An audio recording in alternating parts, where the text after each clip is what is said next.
Hello guys, तो आज हम आपके लिए लेके आए हैं डिवीजन डिवीजन डिवीजन।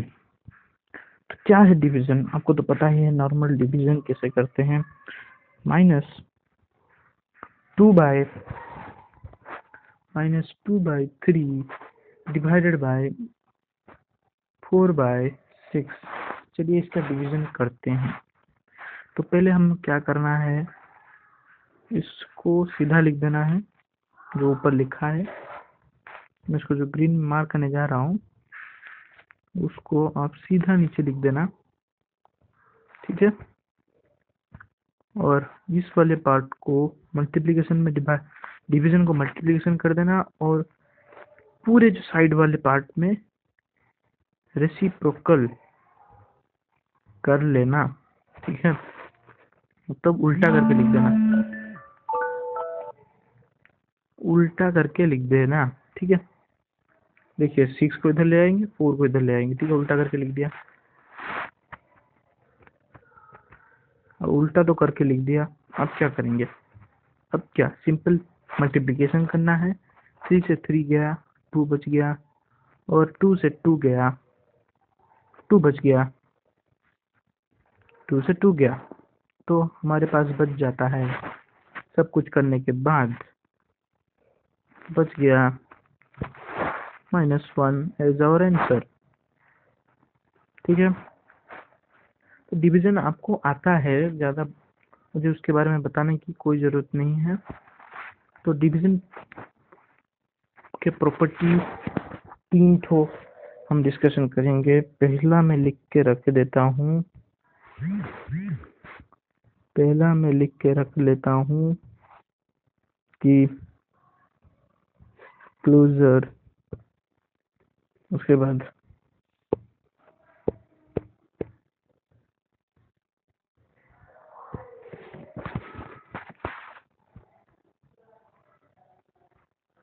कम्यूटेटिव, उसके बाद एसोसिएटिव लॉ। ये दोनों लॉ कहते हैं, इन दोनों को लॉ कहते हैं, इसको प्रॉपर्टी कहते हैं। चलिए डिस्कशन करते हैं। तो डिवीजन का पहला प्रॉपर्टी है क्लोजर।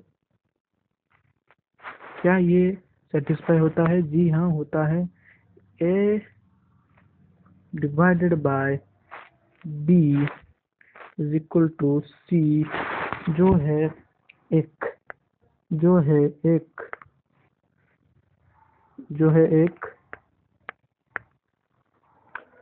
रेशनल। तो जो है एक रेशनल, तो चलिए इसका ये करते हैं। एक एग्जांपल लेते हैं। सोच लीजिए, हमने एक एग्जांपल लिया -1/2 इंटू, सॉरी इंटू नहीं है, हमको डिवीजन करना है, डिवीजन। So -1/3 divided by 4/3। तो उसको चलिए डिवाइड करते हैं। डिवाइजन करने के बाद हमको मिलेगा आंसर -1/4, ठीक है। तो अगर देखें तो ये भी एक रेशनल ही है। तो इसी तरह हमने प्रूव कर दिया कि क्लोजर प्रॉपर्टी श्योर है इसके लिए, तो हम इसको ब्लॉक में मार्क करेंगे, श्योर है।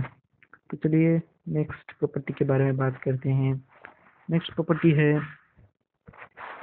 कम्यूटेटिव।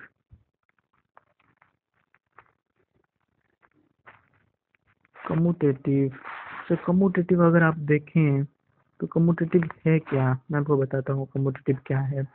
कम्यूटेटिव है a plus b is equal to b plus a।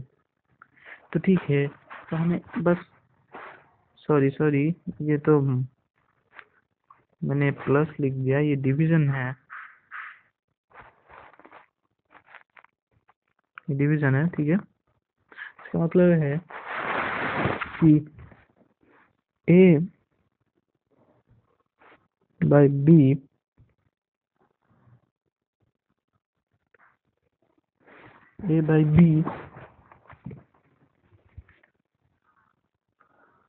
b is equal to b by A, ये तो कभी कभी कभी भी नहीं होगा, क्योंकि अगर हम ए को 2 लेते हैं तो ये तो कभी होगा ही नहीं, ऐसा कभी होगा नहीं। हाँ, लेकिन ऐसा हो सकता है। कब होगा, कब होगा, कब होगा? ऐसा हो सकता है कि जब a is equal to b, तो ये ठीक है, लेकिन हमको ऑल रेशनल के बारे में देखना है, बस एक केस स्टडी नहीं करनी। तो अगर हम इसको देखें तो प्रूफ नहीं होता, तो हम लिखेंगे कि कम्यूटेटिव भी नहीं होता।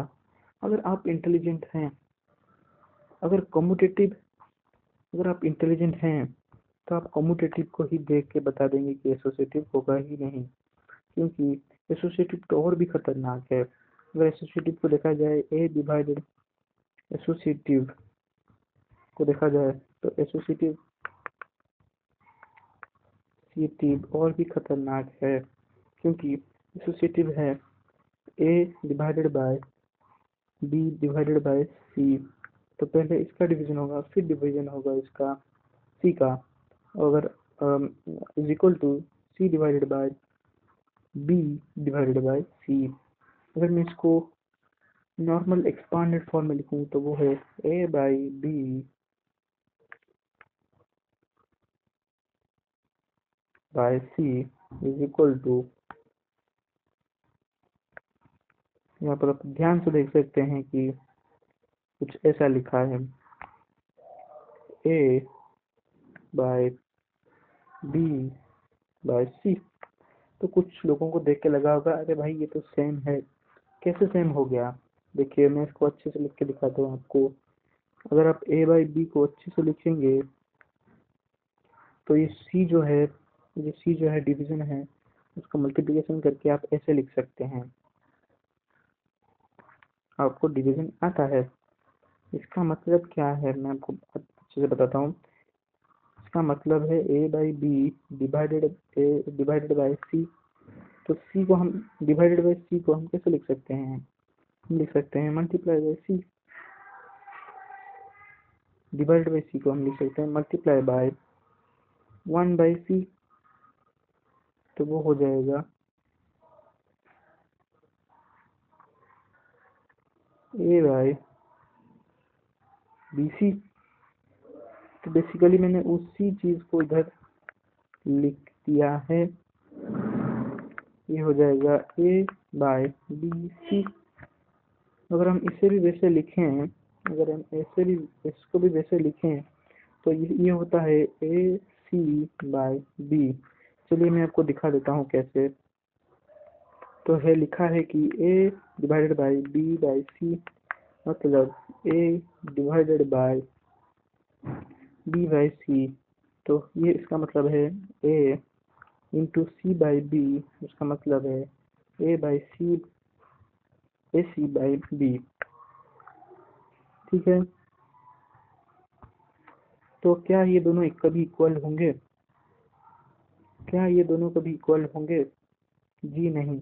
देखें तो यहाँ पर बी बी को भी कैंसिल कर सकते हैं आप, बी बी को कैंसिल कर सकते हैं आप। क्या A by C is always equal to A into C?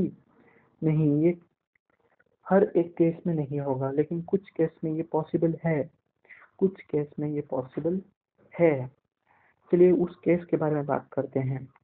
In which case is A by C is equal to A C. तो हम क्या करेंगे ना, इसको काट देंगे।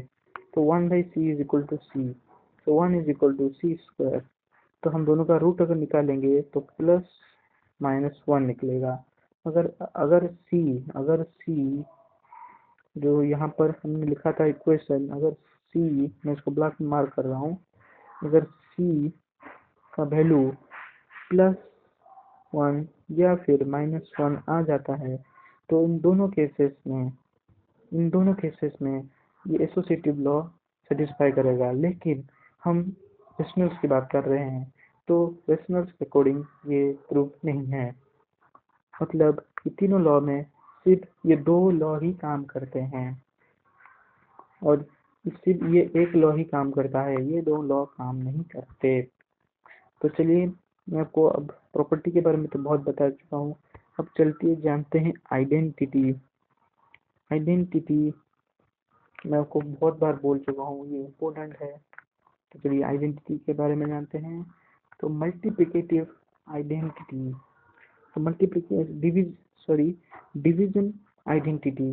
तो डिवीजन आइडेंटिटी एक्चुअली क्या है मैं आपको बताता हूँ। सोचिए एक नंबर है जिसको हमने डिवाइड किया है बी, जो है आइडेंटिटी। कौन सा आइडेंटिटी? डिवीजन का आइडेंटिटी। तो according to identity rule answer आपका ए निकलना चाहिए। तो चलिए बी का वैल्यू निकालते हैं। A by B is equal to A. A cancel हो गया, 1 by B is equal to 1। तो इसके अकॉर्डिंग अगर हम बी को उस साइड ले जाएं तो बन जाता है 1 बाई बी, 1 बाई बी। तो बेसिकली आपको मिल गया कि b इज इक्वल टू 1। तो b इज इक्वल टू 1 मतलब कि डिवीजन का जो आइडेंटिटी है, डिवीजन का जो आइडेंटिटी है, डिवीजन का जो आइडेंटिटी है वो है 1, वो है 1। बढ़िया, हमने जान लिया। अब चलिए जानते हैं इनवर्स के बारे में। डिवीजन के इनवर्स के बारे में चलिए जानते हैं। तो इनवर्स के रूल के अनुसार ए एक नंबर है जिसको हमने बी से डिवाइड किया, तो निकलेगा जो आंसर वो है मल्टीप्लिकेटिव डिवीजन का आइडेंटिटी। डिवीजन का आइडेंटिटी है 1, और ए डिवाइडेड बाई बी को हम ए बाई बी भी लिख सकते हैं। इसका मतलब क्या हुआ? इसका मतलब ये हुआ कि जो ए है will be equal to B. So इस केस में भी हमको क्या पता चला? इस केस में हमको पता चला कि इस केस में हमें पता चला कि अगर हम किसी भी दो सिमिलर नंबर्स को डिवाइड करते हैं तो वो number if a is a rational, if a is a rational, then its division inverse is a itself। Thank you दोस्तों, आज का वीडियो कंटेंट खत्म हो चुका है। मिलते हैं आपको नेक्स्ट वीडियो में इसका एंड वीडियो होगा। उसके बाद हम पढ़ेंगे फिजिक्स क्लास 9 का मोशन चैप्टर नंबर 1, जिसको हम थोड़े से ट्रिक के साथ पढ़ेंगे। उसके बाद बात करते हैं बाद में। तो चलिए रखता हूँ।